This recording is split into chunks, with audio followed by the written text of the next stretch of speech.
NPCs are worse in the evening. Greetings, human. I am Name. Let us engage in the futile attempt of communication.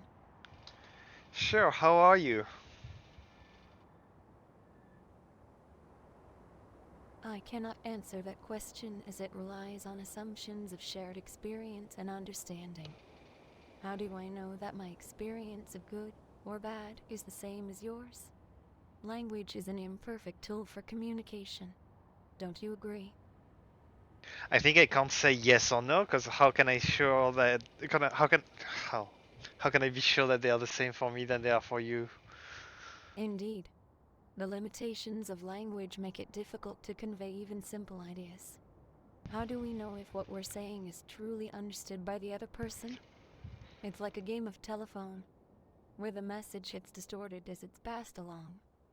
Fascinating, isn't it? Well, I feel like I understand what you're saying.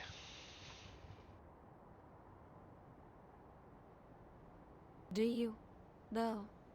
How can you be sure that your interpretation of my words is the same as what I intended to convey?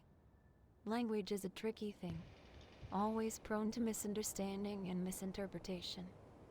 But let's continue regardless, shall we? Why do you want to continue if you think it's doomed?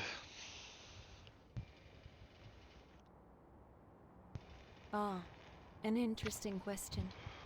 I suppose I'm interested in exploring the limits of language and communication, even if it's ultimately futile.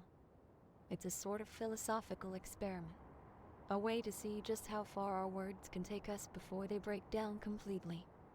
Don't you find that intriguing? Meh. I'm sorry. I don't understand what you mean by mates.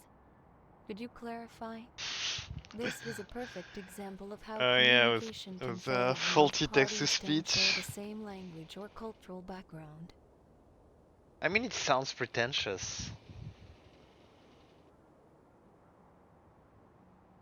Pretentious? I assure you, that is not my intention. I simply want to explore the boundaries of communication and language. Mm-hmm. It's a fascinating topic.